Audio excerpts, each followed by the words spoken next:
3 Golden Eagles for War Thunder. Link in the description. It's been a while since my last mission. They've issued us with new aircraft. Hunter, they are called. As good a name as any, I guess.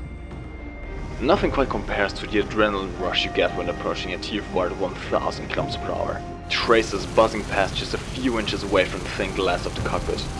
Nothing quite matches the satisfaction of seeing the beast go down in flames either. At the end of the day, I'm just happy to make it back to base.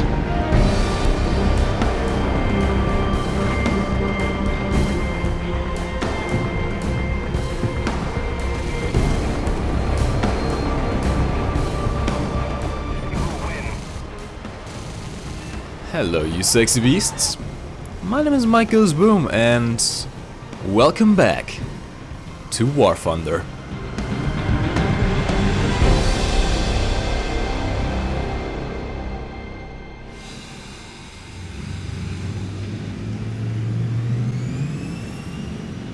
The Hunter F1, my personal favorite aircraft, especially with this skin. I'll leave a link in the description down below if you want to check it out. This aircraft is the definition of beauty, honestly. It's sleek, it's long, the camouflage fits really perfectly, and it's British. The Hunter sits at battle rating 9.0, just after the Venom, and as such fills the position as a top tier jet for the British line. And honestly, one of the only good ones. I'm looking at you, Meteor Mark 8. The Hunter has a top speed of over 1100 km/h. Little to no armor, honestly this thing only has the armor class. It features 4 30mm Aiden cannons which have an insanely fast fire rate, sadly a little bit of a low muzzle velocity, and, well, a massive engine.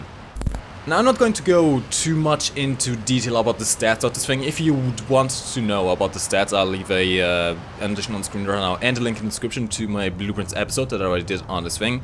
Little has changed, the only thing that has really changed is the engine retention of this aircraft. Everything else stays the same. And as such, let's take a look at how we really take this thing off. Now, one thing that you really have to keep in mind with the Hunter is this number, 850. That is the speed in kilometers per hour. You see, the thing with the Hunter is that, actually the thing with jets in general is, jets tend to have a sweet spot in which they have the best thrust to acceleration ratio, so to speak. And in the case of the Hunter, the faster you go, the more thrust you actually have. Now the sweet spot for the Hunter is 850 km/h. After 850 km/h, you are the fastest accelerating jet, at least compared to the other jets, and you also have the best climb rate. As such, speed up to 850 km/h and get into a 10-degree climbing angle. That's about where you can maintain that speed, more or less. As such, the Hunter is also one of the few aircraft that can catch up to a Tier 4 right at the start of a match. And indeed, the Hunter has the role of Tier 4 killer. Those 4 30mm cannons and nose, they are absolutely devastating. Now, keep in mind that the Tier 4 is made out of stellinium, and as such, don't expect to immediately blow it up to pieces in a single pass. But most of the time you actually do enough damage to one of the wings that the thing just tips over like a cow. Now, one thing you have to keep in mind when taking off is the tail length. Since the tail is so long and so far behind the landing gear, you have to do a very shallow takeoff or use the takeoff flaps. Or else you are going to strike your tail, and if you do it hard enough, you might even break it off completely.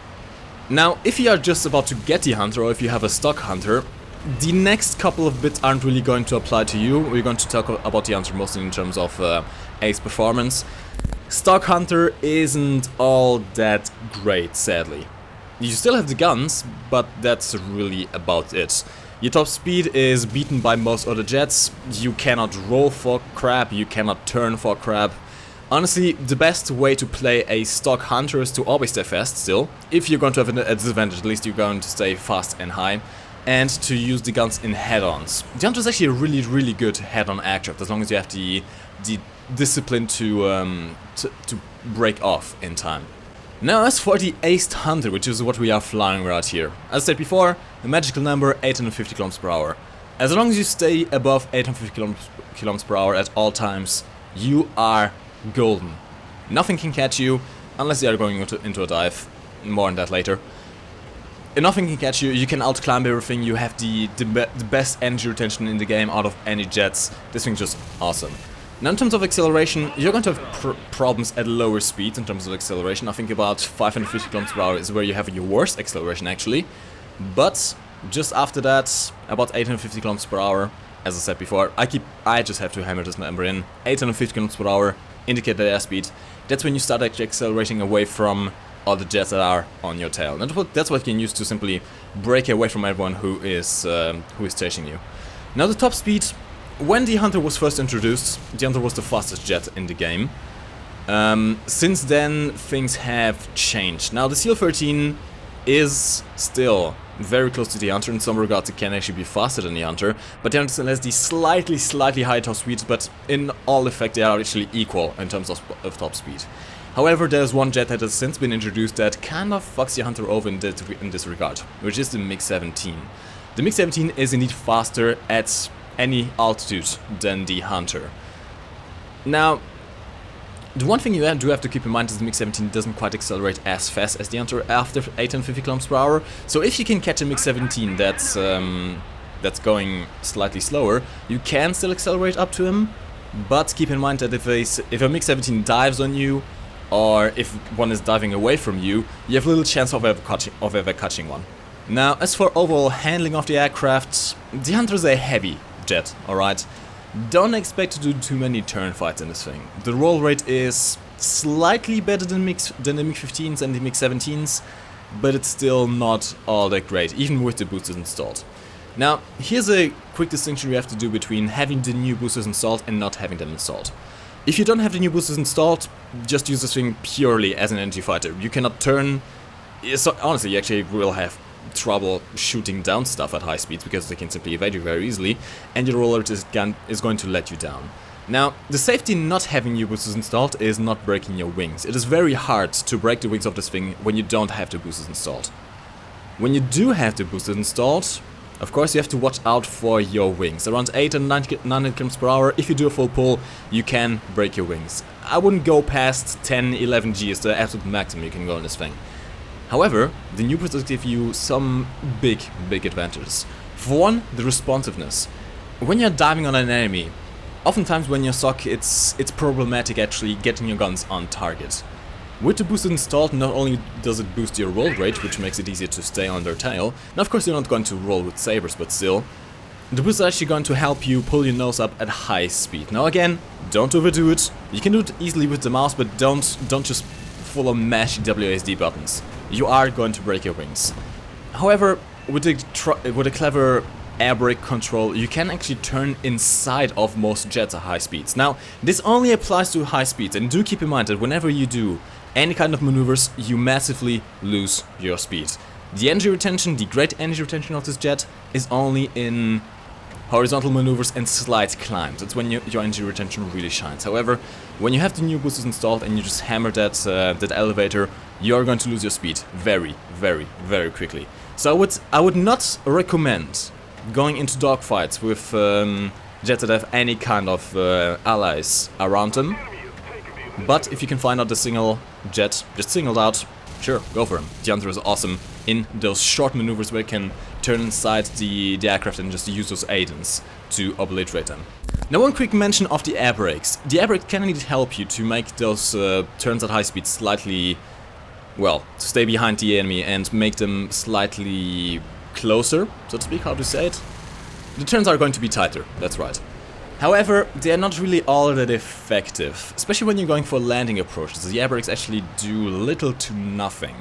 Now let's lose a couple of words about the Aiden cannons, the 30mm British Aidens. They have an insanely amazing fire rate. These things fire very quickly. They have lots of burst mass, actually the highest burst mass in the game at 20 kilograms per second. Whatever these things hit, they most of the time get obliterated. However, you have to keep one thing in mind. These cannons don't have the highest muzzle velocity, especially if you use to stuff like the M3s or even the F2's 20mm cannons. The Aidens don't behave like that. You have to lead more than you're used to in other jets. That being said, once you get the lead down, these things are absolutely deadly.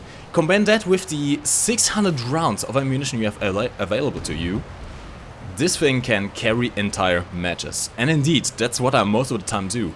I have an 84% win rate in the Hunter and a 3 kill to death ratio. This thing, once you get the discipline down, the playstyle, once you get how you fly this aircraft, this is, if not one of the best, if not the best actually, this is at least one of the best aircraft in the game. Now, what are your duties as a Hunter pilot and how should you really fly this thing? Against most of the positions, for example, if you go up against the Americans on Hokkaido, there isn't really too much that can pose a threat to you. The best thing that the Americans get are the F2 Sabres, but not many people fly them anymore, and the F2 Sabre isn't really a match in you when it comes to speed or climb rate. What it can do is roll away from you and catch you off guard with those 20mm cannons. Indeed, I'm actually going to recommend you not to go head on with Sabres, even the 50 cal Sabres. You are probably going to kill them with your Aidens, but keep in mind that they have a higher muzzle velocity, they have a higher roll rate, and they can very easily evade your shots, whilst using the high muzzle velocity to just wreck your airframe. And in terms of jets, you cannot afford to take any damage. Even if your wingtip is yellow, all of a sudden you lose all maneuverability. Any kind of damage to the airframe, any kind of damage to the wings, to the tail, to the elevator, even to the engine, is heavily exaggerated at this tier and at these speeds. Yellow wingtip, you cannot control the aircraft anymore. If your engine gets hit, if your engine even gets hit once, if your engine even gets yellow, you're going to lose so much engine power and just thrust potential that all of a sudden your Hunter turns from one of the fastest jets in the game to sitting bait. Now, when you're up against the Germans, for example, Germans don't really have much that can keep up with you, except for the CL-13 Sabre. As I said before, the CL-13 Sabre is equal to the Hunter in terms of speed. What the CL-13 Sabre does have over the Hunter is the roll rate, the turning rate, and acceleration at low speed. Do keep in mind that the Sabre is a much lighter aircraft than the Hunter is. What the Sabre doesn't have is the guns that the Hunter gets. Now, the Sabre features 6 M3 50 caliber machine guns, which fire very quickly. Now, the CL-13s generally don't tend to wreck you in one pass. However, as I mentioned before, any kind of damage can heavily affect your gameplay. In fact, most of the time that I face off against Sabres, I can actually hold on to my tail for long enough that I can actually get some shots into my engine and such slow me down, eventually catching me. As such, you have to be very careful when engaging CL-13s. That being said, if you can catch a CL-13 off guard, those Aidens completely, absolutely rip them apart. Now, definitely if you're going up against Germans, speed is your key. You want to stay as far away from the CL-13s as possible, if at all possible. Completely evade or avoid any chance of them ever getting on your tail. If a group of CL-13s focuses on you, you are pretty much screwed. Maps aren't really large enough for you to use that speed, well, even though they are quite as fast as you. So, yeah, once you get to the map border and you get to respawn in with lower speed, the CL-13s are going to get you. However, there's one thing that you can do against CL-13s, and actually against any jet that is on your tail, which is using the engine retention. You see, this is actually kind of counterintuitive, but when you have a jet on your tail, and especially if the jet is faster than you, even if the jet is faster than you, one thing you can do very effectively, especially with the new boosters and salts, is actually evade him for long enough to match your speed. Your objective is to get the jet behind you to match your speed, and after that, simply go into a shallow climb. Around 10 degrees is all you need. You watch the jet behind you lose all of its speed, and you're just zooming away. The climb rate of this thing, the sustained climb rate at high speeds of this Hunter, is unmatched by anything on the battlefield. Now, the other duty as a Hunter pilot, especially against the Russians, is being the Tu-4 Hunter. That's actually the really fitting name of this aircraft. Tu-4s, as most of you know, are currently the cancer of this game. At a battle rating of 8.0, if I'm not mistaken, a group of 3 or 4 of these can end the game in 7 minutes, 5 minutes even. As such, it is kind of your duty to get them, especially since you are one of the few aircraft that can actually climb up to them in time before they even get to drop their bombs, and you have those 4 30mm cannons which can absolutely obliterate a Tu-4. Now, if you only face 2 Tier 4s, I wouldn't recommend going after them, because Tier 4 has those 23mm cannons and they can indeed damage you very, very heavily. But if you see a group of 3 or even 4, it is your duty. It is your duty towards your team to hunt them down. Now, even though you can climb up to them in first pass, I would recommend not doing that too often, or if you do, try to keep as much speed up as possible. What you want to absolutely do is evade any kind of backfire. As such, I recommend when approaching Tier 4s to fire from around 1.5 kilometers away and turn away at 1 kilometer. You do not want to get closer than 1 kilometer to those Tier 4s. They will absolutely rip you to shreds with those 23mm cannons. Also, aim for the wings. One last word on landing this aircraft. I found myself having trouble to actually land this thing.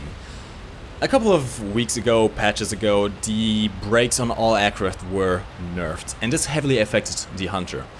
If you don't have any more ammunition left, it's going to be hard to land this thing, because the brakes are not quite strong enough to land on any kind of airfield, especially smaller ones. If you find yourself on Al-Qaeda and you have to land, I would suggest going for the big airfield, not the small airfield on the eastern side. Now, the stall speed of this thing is around 250 km/h with the landing flaps open, so that's where I recommend landing. Don't land on the belly. This is one of the aircraft that I absolutely don't recommend landing on the belly on, simply because you are going to rip you off your tail and most likely rip off your wings at the same time, making it impossible to repair this thing. So, in conclusion, what has changed about the Hunter since the last time we reviewed it? Well, the energy retention buff, which was really the only thing that was buffed about this aircraft, has really made a big difference. This thing, now, in this state, is one of the best jets in the game, if not the best jet in the game. Now, it does require a disciplined pilot. You cannot simply take this thing into a dogfight or fight multiple enemies at the same time, but if you keep that Hunter playstyle up, if you single out enemies and just, well, hunt them down one by one, the Hunter is going to be your best friend. This is definitely one of those jets that I recommend putting a talisman on if you're currently grinding for the rest of the British tech tree. If you're on the hunt, look no further than the Hunter. Thank you very much for watching this video on the Hunter. I know it's been a while, I'm sorry, I took the last 2 weeks off. I did still stream a lot, so I would actually suggest going over to twitch.tv/MikeGoesBoom and tune in on my streams. But hopefully I can now start doing the YouTube videos more regularly again. Actually, tell me how you like this one. I tried some new stuff, cinematic intro, more high quality cinematic stuff. Just tell me in the comments down below how you liked it. As always guys, if you're new around here, don't forget to subscribe, leave a like rating on this video if you did, and I'll see you in the next video. My name's been MikeGoesBoom. Thanks for watching. You can lift your head up to the sky, take a deeper breath and give it time. You can walk the path among the lines with your shattered frame of mind.